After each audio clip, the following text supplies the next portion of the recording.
من نفس وخلق منها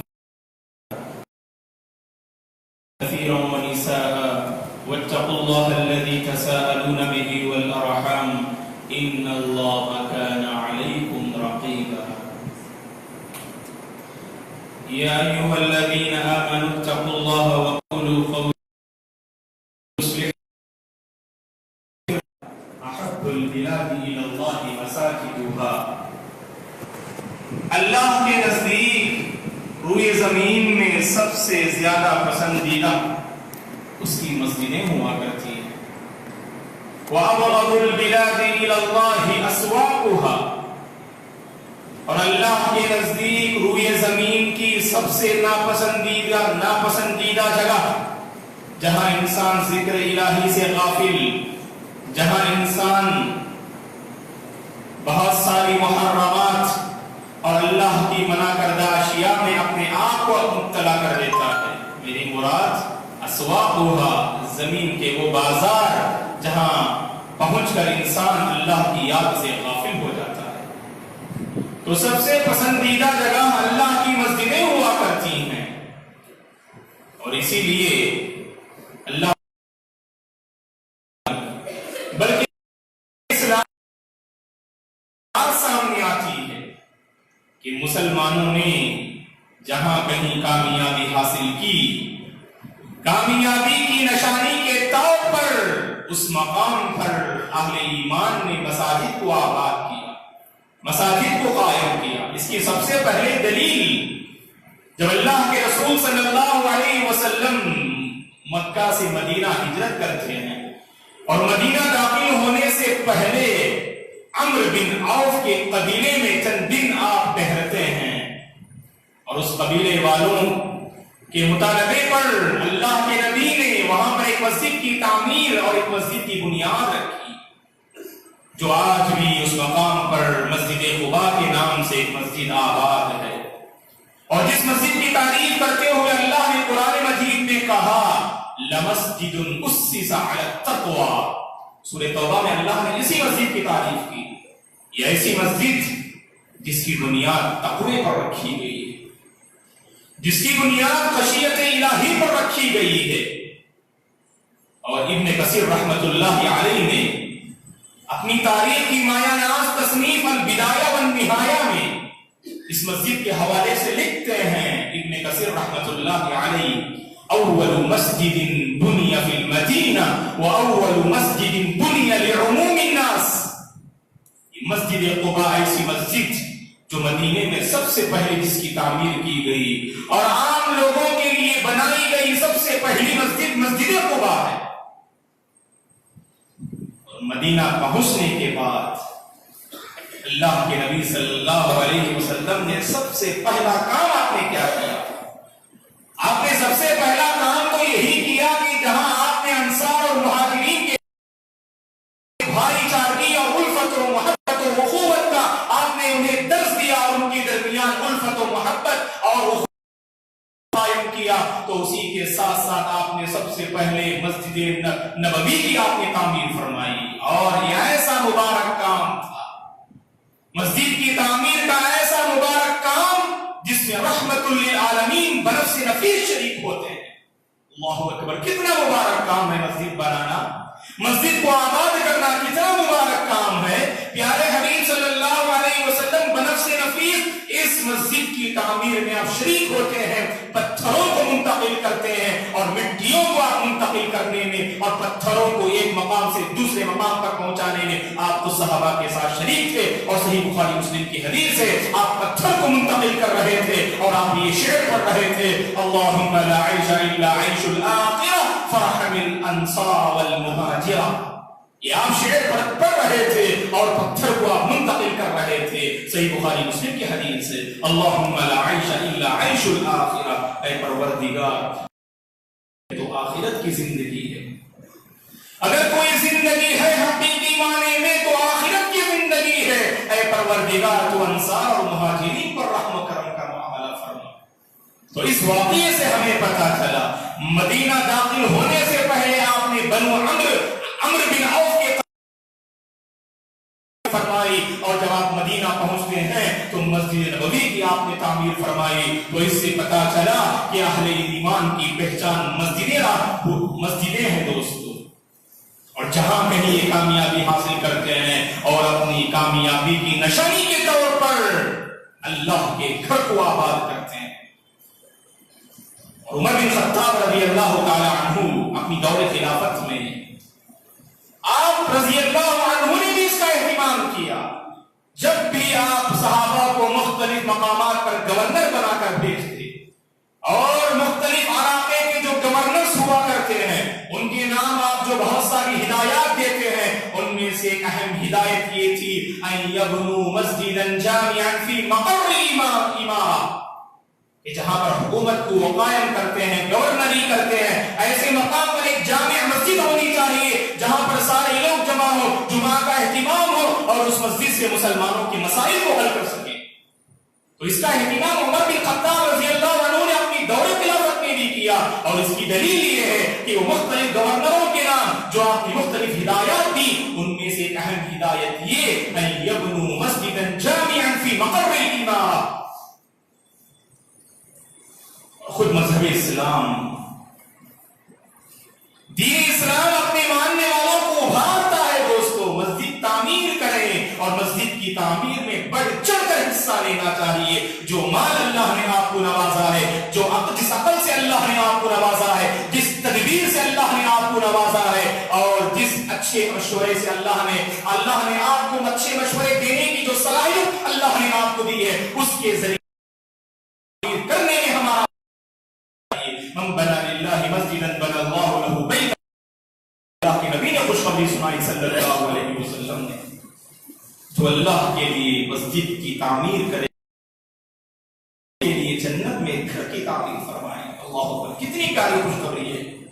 اللہ کے نبی نے خوشخبری سنائی ان لوگوں کے لیے جو مساجد کو آباد کرتے ہیں، جو مساجد کو قائم کرتے ہیں، جو مساجد کو بنانے میں اور اللہ کے گھر کو آباد کرنے میں اپنا حصہ ادا کرتے ہیں. من بنا للہ مسجدا بنا اللہ له بیتا فی الجنہ. جو بندہ اللہ کے لیے مسجد کو آباد کرتا ہے، تعمیر کرتا ہے، اللہ تعالیٰ اس کے لیے اس کے بدلے مکافات عمل کے نتیجے میں اللہ جنت میں اس کے لیے گھر کی تعمیر فرماتے ہیں. مسجد تو بن گئی، مسجد کی تعمیر اور اس کے بعد اللہ کے نبی نے اپنی امت کو ابھارا کہ اس مسجد کو آباد کرنے میں آپ کا حصہ ہونا چاہیے. کیا فرمایا اللہ کے نبی صلی اللہ علیہ وسلم نے؟ ابن ماجہ کی صحیح روایت ہے، من غدا الى المسجد وراح اعد اللہ له نزلا في الجنة كلما غدا وراح. جو بندہ صبح کے موقع پر مسجد آتا ہے اللہ تعالیٰ ایسے بندے کے لیے جنت میں ایک مہمان خانہ تیار کرتے ہیں. گھر اللہ تعالیٰ اس بندے کے لیے تیار کرتے ہیں اور مہمان نوازی کرنے والا رب العالمین ہے. رب العالمین میزبان ہے اور مسجد کو آنے جانے جس کا معمول ہے کہ اللہ کا مہمان ہے اور اللہ کی مہمان نوازی ہے کہ اس بندے کے لیے جنت میں ایک مہمان خانہ اس کے لیے تیار کرتے ہیں. کلما غدا وراح، صبح کے موقع پر مسجد آنا اس کا معمول، شام کے موقع پر مسجد آنا اس کا معمول. اور جو اللہ کے نبی نے جو تعبیر فرمائی اس بندے کے متعلق جسے اللہ تعالیٰ اپنے سائے کے نیچے جگہ نصیب فرمائے گا، وَرَجُلٌ قَلْبُهُ مُعَلَّقٌ بِالْمَسَاجِدِ. ایسا حال ہمارا ہونا چاہیے، ہمارے دل مسجد سے لگے ہوئے ہوں، ہمارے دل مسجد سے اٹکے ہوئے ہوں. یہ حال ہونا چاہیے ایک مومن کا. وَرَجُلٌ قَلْبُهُ مُعَلَّقٌ بِالْمَسَاجِدِ. اللہ کے نبی نے فرمایا صلی اللہ علیہ وسلم، جو بندہ صبح اور شام مسجد آنا جانا اس کا معمول ہو، یعنی نمازوں کی پابندی کرتا ہے، جماعت کا اہتمام کرتا ہے، مسجد کو قائم کرتا ہے، مسجد کو آباد کرتا ہے، تو اللہ کے نبی نے اس کے حق میں خوشخبری سنائی صلی اللہ علیہ وسلم نے، اللہ تعالیٰ اس کے لیے جنت میں گھر کی تعمیر فرمائیں گے. خاص کر نماز فجر کے اور نماز عشاء پر آپ نے ابھارتے ہوئے کہا. ابو داؤد اور ترمذی کی صحیح روایت ہے اور شیخ البانی رحمۃ اللہ علیہ نے اس حدیث کو صحیح قرار دیا ہے. اور امام ابو داؤد رحمۃ اللہ علیہ نے اپنی کتاب سنن میں اس کو ذکر کرتے ہیں، بشر المشائین فی الظلم بالنور التام یوم القیامہ. اللہ کے نبی صلی اللہ علیہ وسلم نے فرمایا تاریکی میں اندھیرا ہے، اندھیرے میں جو لوگ مسجد چل کر جاتے ہیں ایسے لوگوں کو اے نبی آپ مکمل نور کی قیامت کے دن خوش، اللہ تعالیٰ ایسے لوگوں کو روشنی عطا فرمائیں گے جس دن کے ہر کوئی روشنی کا متلاشی ہوگا۔ ایسے موقع پر اللہ تعالیٰ اس بندے کو روشنی عطا فرمائیں گے جو تاریکی میں چل کر مسجد آتا ہے اور نماز قائم کرتا ہے۔ اور کتنے لوگ ہیں جو نماز فجر اور نماز عشاء سے غافل ہے۔ نماز عشاء سے اس لیے تھکاوٹ انہیں ان کے لیے بہت بڑی رکاوٹ ہوتی ہے، اور نماز فجر سے اس لیے کیونکہ ان کی نیند سب سے بڑی رکاوٹ ہوتی ہے۔ اور آپ نے خوشخبری سنائی کہ تاریکی میں مسجد کو چل کر آنے والوں کے لیے اے نبی آپ مکمل نور کی خوشخبری سنائیے کہ قیامت کے دن اللہ انہیں مکمل نور سے عطا منور فرمائیں گے۔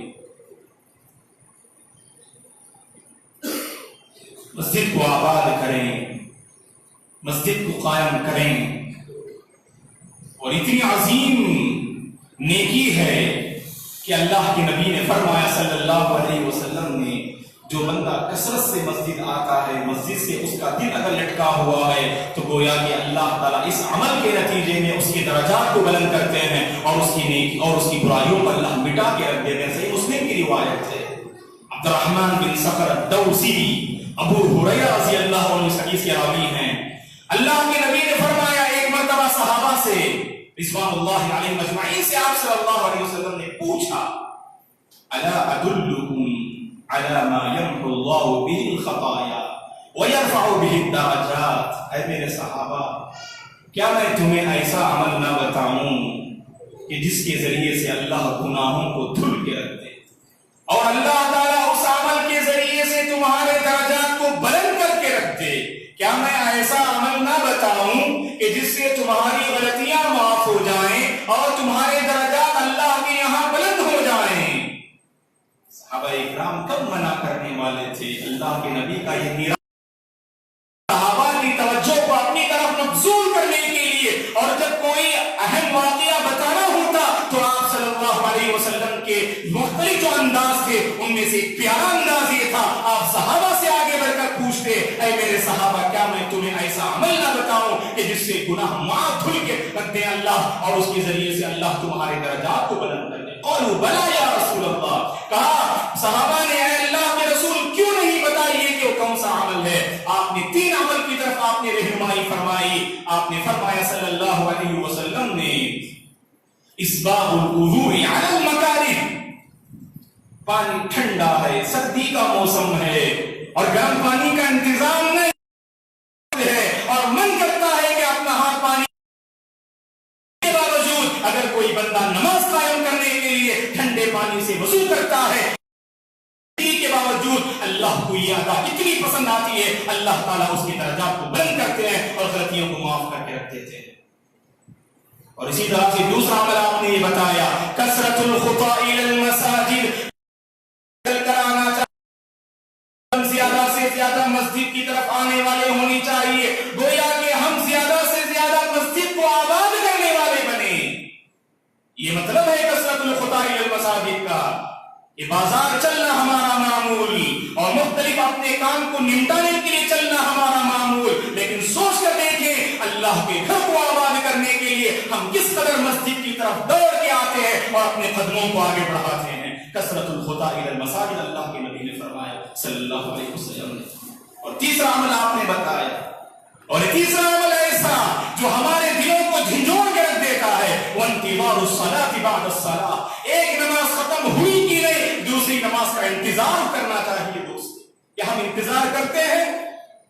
ایک نماز ختم ہوئی تو ایمان والے بندے کی پہچان یہ ہوتی ہے، اس کے دل میں ایک بے چینی ہوتی ہے کب دوسری نماز کا وقت آئے گا، کب میں نماز ادا کروں۔ یہ انتظار کی کیفیت آپ کے دل میں ہونی چاہیے۔ دنیا کمانے کے لیے ہمارے پاس انتظار کی گھڑیاں ہوتی ہیں اور اپنی دنیا کو آباد کرنے کے لیے انتظار کی گھڑیاں ہوتی ہیں، لیکن اللہ کے گھر کو آباد کرنے کے لیے کبھی ہماری اپنی زندگی میں انتظار کی گھڑی نہیں آتی ہے۔ دوست انتظار الصلاۃ بعد الصلاۃ، ایک نماز کے بعد دوسری نماز کا انتظار، یہ ایمان والے بندوں کا شیوا ہے، یہ ایمان والے بندوں کی پہچان ہے۔ آباد کریں اللہ کے گھر کو، یہ تقویٰ کی دلیل ہے۔ آپ کے دل میں اللہ کا ڈر ہے، اس کی دلیل یہ ہے کہ آپ اللہ کی مسجدوں کی تعظیم کریں. ذالک ومن یعظم شعائر اللہ فإنها من تقوی القلوب. اللہ نے کہا اللہ کی شعائر ہیں، اللہ کی نشانیاں ہیں، ان نشانیوں کی تعظیم کریں. اور اللہ کی نشانیوں میں ایک اہم نشانی اللہ کی مسجدیں ہیں. دوستو ان کی تعظیم کرنا چاہیے، ان کا احترام کرنا چاہیے. اور احترام کیسے ہوگا؟ احترام اس کو آباد کرنے سے ہوگا. کیا تعریف کی اللہ نے ان لوگوں کی قرآن مجید میں سورہ نور میں، جنہیں ان کی تجارت، ان کی دولت، ان کے آل اولاد کبھی اللہ کے ذکر سے اور نماز قائم کرنے سے روکتے نہیں. لا تلہیہم تجارت ولا بیع عن ذکر اللہ وإقام الصلاۃ. اللہ کے کچھ ایسے بندے ہیں جنہیں تجارت نہ اللہ کے ذکر سے غافل کرتی ہے اور نہ لوگوں کے ساتھ معاملہ انہیں اللہ کے ذکر سے نماز قائم کرنے سے غافل کرتا ہے، بلکہ ہر حال میں اللہ کو یاد کرتے ہیں، نماز کو قائم کرتے ہیں. اگر ہم نے نماز کو قائم نہ کیا، مساجد کو آباد نہ کیا، دل میں حقیقی دلیل سورہ توبہ پڑھ کر دیکھیے نا. اللہ نے اس سورہ توبہ کی آیت کریمہ میں کہا اللہ کی مسجدوں کو آباد کرنے والے کون ہیں؟ انما یعمر مساجد اللہ من آمن باللہ والیوم الآخر واقام الزکاۃ ولم یخش الا اللہ. اللہ کی مسجدوں کو آباد تو وہ لوگ کرتے ہیں جو اللہ پر ایمان رکھتے ہیں، نماز قائم کرتے ہیں، زکات ادا کرتے ہیں، اور ان کے دل میں صرف اللہ کا خوف ہوتا ہے. 5 اوصاف اللہ نے بتائے: اللہ پر ایمان، یوم آخرت پر ایمان، ایتاء زکات، نماز قائم کرنا، زکات ادا کرنا، اور دل میں صرف اللہ کا خوف اختیار کرنا. یہی لوگ مسجد کو سنبھال سکتے ہیں اور یہی لوگ مسجد کو آباد کر سکتے ہیں. دوستو مساجد کو آباد کرنے کی طرف ہم میں سے ہر ایک کو توجہ دینے کی ضرورت ہے. اور ابھی قریب میں جو واقعہ پیش آیا بابری مسجد کے حوالے سے، جو سپریم کورٹ نے فیصلہ کیا، ہندوستان کا ہر مسلمان جو ذی شعور عقل رکھتا ہے اس نے اس فیصلے کو سنا کہ نومبر کی 9 تاریخ کو سپریم کورٹ کی جانب سے جو فیصلہ آیا بابری مسجد کے حوالے سے، قانون کا احترام، اور جس ملک میں ہم رہتے ہیں اس ملک کے قانون کا احترام الگ شے ہے، لیکن جہاں دینی نقطۂ نظر سے اگر اس فیصلے پر اگر ہم غور کریں، یقیناً یہ فیصلہ مسلمانوں کے حق میں یقیناً انصاف پر مبنی فیصلہ نہیں رہا. اور یہ بات ہم جانتے ہیں کہ 1940 پر 9 میں بابری مسجد میں ہندوؤں نے جو بت لا کے رکھے، اس وقت سے گویا کہ اس اختلاف کا آغاز ہوتا ہے. تقریباً 70 سال کا عرصہ گزر گیا اور 1990 پر 2 میں بابری مسجد کو جو ڈھا دیا گیا، جو بابری مسجد کو ڈھانے کا جو عمل ان لوگوں نے کیا، اور اس کے بعد 2019 نومبر کی 9 تاریخ کو سپریم کورٹ نے جو اس مسجد کے حوالے سے فیصلہ کیا، یقیناً ہر کوئی ایمان والا بندہ اس کو محسوس کرتا ہے یقیناً یہ ہمارے حق میں فیصلہ نہیں رہا، کیونکہ جس مقام پر اللہ کا ذکر ہونا چاہیے اور جس مقام پر لوگ اپنی پیشانی کو اللہ کے آگے جھکانا چاہیے، وہاں پر غیر اللہ کی پوجا پاٹ ہوگی، وہاں پر گویا کہ غیر اللہ کی پوجا پاٹ ہوگی اور غیر اللہ کی پرستش ہوگی. یہ کسی بھی مسلمان کے لیے ہرگز گوارا نہیں ہو سکتا.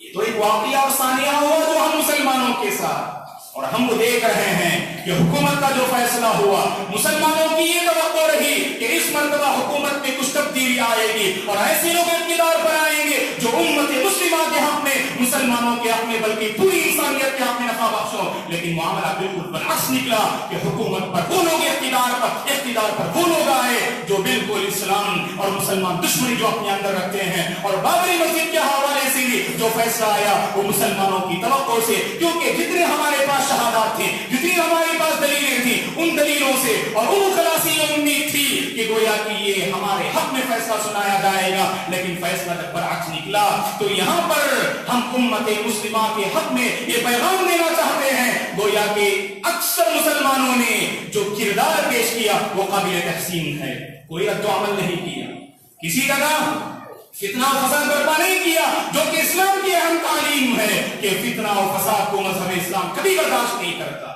اس معاملے میں قابل تحسین ہے مسلمان کہ کوئی رد و عمل نہیں کیا، لیکن اس واقعے کو لے کر ہمیں مایوس ہونے کی ضرورت نہیں دوستو۔ اللہ کے نبی صلی اللہ علیہ وسلم جب عمرہ ادا کرنے کی نیت سے پہلی مرتبہ اپنے صحابہ کو لے کر جب مدینہ سے مکہ نکلتے ہیں، حدیبیہ کے مقام پر مسلمانوں کو روک لیا جاتا ہے اور عمرہ کرنا مسلمانوں کی اپنی بس کی بات نہ رہی اور ناکام ہو کر مسلمان وہاں سے لوٹتے ہیں۔ اللہ تعالیٰ قرآن مجید کی آیتیں نازل کرتے ہیں، اِنَّا فَتَحْنَا لَكَ فَتْحًا مُبِينًا، کہ اے نبی بے شک ہم نے آپ کو ایک عظیم کامیابی عطا فرمائی۔ مسلمانوں کو یہ بات سمجھ میں نہیں آ رہی تھی، ہمیں عمرہ کرنے سے روک دیا گیا، مکے میں داخل ہونے سے روک دیا گیا اور ہمیں اپنی عبادت کو بجا لانے سے روک دیا گیا، یہ کیسے کامیابی ہو سکتی ہے؟ لیکن اللہ تعالیٰ نے صلح حدیبیہ کو فتح مبین سے تعبیر کیا کہ بات معاملہ مسلمانوں کو سمجھ میں نہیں آئی اس وقت، لیکن تھوڑی ہی مدت میں اللہ تبارک و تعالیٰ نے شکست کو کیسے کامیابی بدل دیا، پوری شان و شوکت کے ساتھ چند ہی ایک مختصر سی مدت میں مسلمان مدینے سے مکہ میں داخل ہوتے ہیں اور مکہ کو فتح کرتے ہیں اور مکے کے اطراف میں جو بت پرستی کا ماحول تھا سب کو گویا کہ ختم کرتے ہیں۔ یہ چند مدت کے بعد دوستو پتا چلا مسلمانوں کو مایوس نہیں ہونا چاہیے بلکہ اپنی حالت پر نظر ثانی کرنی چاہیے۔ گویا کہ یہ جو مصیبتیں ہم پر ٹوٹ پڑ رہی ہیں، اللہ کے گھر کی ہم نے حفاظت نہ کی، اس لیے ہم نے حفاظت نہ کی کیونکہ ہم اللہ کے گھر کو آباد کرنے والے نہیں ہیں دوستو۔ اس لیے بابری مسجد کا ایک مسئلہ نہیں بلکہ خود ہماری اپنی بستی میں دیکھ لیجئے، ساتھ گڑھ وغیرہ میں بعض ایسی مسجدیں ہیں، بلکہ ہندوستان کی کئی ایسی مسجدیں ہیں جو مسلیوں کے لیے ترس رہے ہیں، جن کی مسجدوں کی در و دیوار مسلمانوں کے لیے ترس رہی ہیں۔ یہ واقعہ تو پیش آیا، لیکن افسوسناک خبر یہ ہے کہ مسلمانوں کو اپنی غفلت سے بیدار ہونا چاہیے، اپنی دینی حالت پر نظر رکھنی چاہیے، اپنے اخلاق، اپنی معاملات، اپنے کردار اور اپنی گفتگو اور اپنے طرز عمل پر مسلمانوں کو نظر ثانی کرنا چاہیے، محاسبہ کرنا چاہیے۔ یہ مصیبت کے دن ہم پر کیوں ٹوٹ پڑے؟ یہ ہماری بدعمالی اور بد کردار کا نتیجہ ہے، لیکن دوسرے لوگ مسلمانوں پر گویا کے تماچے مار رہے ہیں۔ بعض لوگ کہہ رہے ہیں اگر مسلمانوں کو ہندوستان میں رہنا ہے تو نماز فجر کی پابندی کرنی ہے، اگر مسلمانوں کو ہندوستان میں رہنا ہے تو 5 وقت نماز کی پابندی کرنی ہے۔ یہ بات کہنے والے ہمارے اپنے مسلمان اور علماء نہیں دوستو، بلکہ غیر مسلم مسلمانوں پر گویا کہ مسلمانوں کی جو دینی حالت ہے اسے وہ دیکھ رہے ہیں۔ ہمارا ان مساجد کے ساتھ ظالمانہ کیا رویہ، ان مساجد کے ساتھ ہمارا کیا ظالمانہ رویہ ہے۔ مسجد تو بنا دی شبہ میں ایمان، اقبال نے بہت پہلے ہی کہا تھا مسجد تو کی حرارت والوں نے من اپنا پرانا بن نہ سکا۔ مسجدیں بن رہے ہیں، مسجدیں تعمیر ہو رہی ہیں، لیکن مسجدوں کو آباد کرنے کی ضرورت ہے اور مسجدوں سے اپنا رشتہ قائم کرنے کی ضرورت ہے۔ نہ دے الزام اے ہمدم زمانے کے حوادث کو، نہ دے الزام اے ہمدم زمانے کے حوادث کو، یہی فتنے تجھے ہر گام پر بیدار کرتے ہیں۔ یہ ہندوستان میں جو فتنے ہم دیکھ رہے ہیں، جو مسلمانوں پر منڈلا رہے ہیں، امت مسلمہ کو اپنی غفلت کی نیند سے بیدار ہو جانا چاہیے۔ ہمارے معاملات کیا ہیں، ہمارے اخلاق کیا ہیں، ہماری تجارت کیسی ہوتی ہے، ہماری حلال کمائی ہے کہ حرام کمائی، لوگوں کے ساتھ ہمارا معاملہ کیا ہے، ہماری شادی کیسی ہوتی ہے، ہمارا گھرانہ کیسا ہے، ہمارا خاندان کیسا ہے، دوست احباب کے ساتھ ہمارے تعلقات کیسے ہیں، ایک پر نظر کرنی چاہیے دوستو مسلمانوں کو، تبھی چل کر حالات میں اصلاح ہو سکتی ہے۔ یاد رکھیے اللہ تبارک و تعالیٰ اگر چاہتا تو اپنی مسجد کی حفاظت کر لیتا، اللہ تعالیٰ چاہتا تو اپنے گھر کی حفاظت کر لیتا اور فیصلہ مسلمانوں کے حق میں آتا، لیکن یاد رکھیں وہی ہوا جو اللہ نے چاہا، قدر اللہ ما شاء فعل۔ اس واقعے سے امت مسلمہ کو مثبت سوچ لینا چاہیے، مایوس نہ ہوں بلکہ مثبت سوچ لے کر آگے بڑھیں۔ ہمارے پاس ہمارے اپنے محلے میں جو مسجدیں ہیں کیا ہم انہیں آباد کرتے ہیں؟ کیا ہم ان مسجدوں کو آباد کرنے میں ہمارا کوئی کردار ہے؟ سوچنا چاہیے، سمجھنا چاہیے دوستو۔ صرف بابری مسجد کا ایک مسئلہ نہیں بلکہ ہندوستان میں جو کئی مساجد ہیں انہیں آباد کرنے کی طرف توجہ دیں. اور یقیناً دل میں بڑی کوفت ہوتی ہے جب یہ خبر ملتی ہے کہ جس مقام پر اللہ کا ایک گھر تھا اس مقام پر غیر اللہ کی پرستش ہوگی. یہ کسی بھی مسلمان کے لیے گوارا نہیں. لیکن اس واقعے سے ہم سوچ کر دیکھیں 130 کروڑ کی آبادی جو غیر اللہ کی ہندوستان میں پرستش کر رہی ہے، کیا کبھی ہم نے سوچا انہیں دعوت دینے کے بارے میں؟ کبھی ہم نے سوچا توحید کا پیغام دینے کے بارے میں؟ کیا کبھی ہم نے سوچا؟ سوچنا چاہیے دوستو. یہ صرف ایک مسئلہ نہیں ہے بلکہ پورے ہندوستان کا مسئلہ ہے. امت مسلمہ کا وجود دوسروں کے لیے باعث رحمت ہونا چاہیے. اپنے اخلاق سے متاثر کریں، آپ اپنے کردار سے لوگوں کو متاثر کریں. بعد میں دیکھیے فیصلے ہمارے حق میں کیسے بنتے ہیں. ہم نے اپنے اخلاق کو نہ سنوارا، ہم نے اپنے کردار کو نہ سنوارا، ہم نے اپنے معاملات کو نہ سنوارا، ہم نے نہ اپنی زندگی کو مثالیں بنایا، تو پھر کیسے یہ توقع کر سکتے ہیں آپ کہ فیصلے ہمارے حق میں ہوں؟ بلکہ فیصلے ہمارے خلاف ہی ہو سکتے ہیں. وَمَا أَصَابَكُم مِّن مُّصِيبَةٍ فَبِمَا كَسَبَتْ أَيْدِيكُمْ. یہ جو مصیبتیں ہم پر ٹوٹ پڑ رہی ہیں یہ ہماری اپنی ہاتھوں کی کمائی کا نتیجہ ہے دوست. یہ ہماری بدعمالیوں کا نتیجہ ہے اور یہ ہماری بے دینی کا نتیجہ ہے. مسلمانوں کو دیندار بننے کی ضرورت ہے. مسلمانوں کو اللہ کے گھروں کو آباد کرنے کی ضرورت ہے اور مسلمانوں کو اپنے کردار سے لوگوں کو متاثر کرنے کی ضرورت ہے اور لوگوں کے دلوں کو فتح کرنے کی ضرورت ہے. اس کے بعد دیکھیے کہ فیصلے ہمارے حق میں کیسے آتے ہیں. بہرحال ایک واقعہ پیش آیا. اس واقعے کو لے کر ہمیں مایوس ہونے کی ضرورت نہیں بلکہ ہمارے اپنے محلے میں، علاقے میں، معاشرے میں جو مسجدیں ہیں انہیں آباد کرنے کی طرف توجہ دیں. جمعہ کا دن ہوتا ہے. کتنے ایسے مسلمان ہیں دوستو جو ہفتے میں ایک مرتبہ بھی اللہ کے لیے آدھا گھنٹہ دے نہیں سکتے. تو ہمارا ایمان کس درجے پر ہمیں سوچنا چاہیے. اللہ تبارک و تعالیٰ نے جمعہ کو اس لیے رکھا ہے تاکہ اس کے ذریعے سے ہمارے ایمان میں اضافہ ہو. ایمان میں جو کمزوری آتی ہے، ایمان میں جو کمی آتی ہے اس کو بڑھاوا دینے کے لیے. لیکن ہمارے ایمان کی یہ کمزوری کہ ہم پہلے وقت میں حاضر نہیں ہو سکتے. کام کا بہانہ بناتے ہیں، تجارت کا بہانہ بناتے ہیں. آخر کب تک ہم بہانے بناتے رہیں گے دوستو؟ کا جائزہ لیں، تنہائی میں بیٹھ کر سوچیں کہ اللہ کے لیے ہم جمعہ میں ایک مرتبہ، ہفتے میں ایک مرتبہ کیا ہم پہلے حاضر نہیں ہو سکتے؟ حاضر ہو سکتے ہیں دوستو.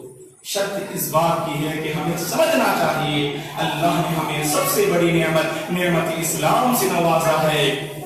اس نعمت کی قدر کیا کریں اور اس نعمت کے مطابق اپنی زندگی کو بسر کریں. اس کے بعد دیکھیے مسلمان کیسے پرسکون اور عزت اور شان و شوکت والی زندگی بسر کرتے ہیں. تو دعا ہے کہ اللہ تبارک و تعالی ہم میں سے ہر ایک کو مساجد کا احترام کرنے کی توفیق عطا فرمائے، دل میں بٹھانے کی توفیق عطا فرمائے. ہمارے اپنے محلے میں جو مساجد ہیں ان مساجد کو آباد کر کے ان مساجد کی حفاظت کرنے کی اللہ میں توفیق عطا فرمائے.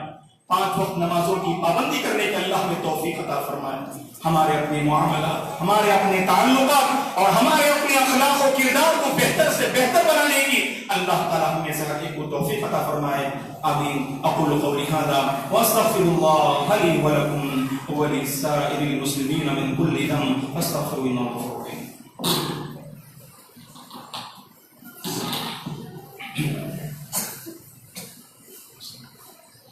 إن الحمد لله نحمده ونستعينه ونستغفره ونعوذ بالله من شرور أنفسنا ومن سيئات أعمالنا من يهده الله فلا مضل له ومن يضلل فلا هادي له وأشهد أن لا إله إلا الله وأشهد أن محمدا عبده ورسوله. أما بعد فأعوذ بالله من الشيطان الرجيم. إن الله وملائكته يصلون على النبي يا أيها الذين آمنوا صلوا عليه وسلموا تسليما. اللهم صل على محمد وعلى آل محمد كما صليت على إبراهيم وعلى آل إبراهيم إنك حميد مجيد. اللهم بارك على محمد وعلى آل محمد كما باركت على إبراهيم وعلى آل إبراهيم إنك حميد مجيد.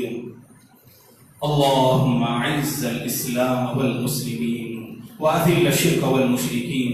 ربنا لا تزغ قلوبنا بعد إذ هديتنا وهب لنا من لدنك رحمة إنك أنت الوهاب. اللهم آت نفوسنا تقواها وزكيها أنت خير من زكاها أنت وليها ومولاها أنت وليها ومولاها. اللهم إنا نسألك الهدى والتقى والعفاف والغنى. اللهم إنا نسألك علما نافعا ورزقا واسعا وشفاء من كل داء وعملا متقبلا. اللهم ارحم موتانا وموتى المسلمين. اللهم اشف مرضانا ومرضى المسلمين. اللهم لا تدع لنا ذنبا إلا غفرته ولا هما إلا فرجته ولا دينا إلا قضيته ولا مريضا إلا شفيته ولا حاجة من حوائج الدنيا والآخرة إلا قضيتها يا رب العالمين. عباد الله رحمني ورحمكم الله. أعوذ بالله من الشيطان الرجيم. إن الله يأمر بالعدل والإحسان وإيتاء ذي القربى وينهى عن الفحشاء والمنكر والبغي يعظكم لعلكم تذكرون. اذكروا الله العظيم يذكركم وذكر الله تعالى أكبر. والله يعلم ما تصنعون.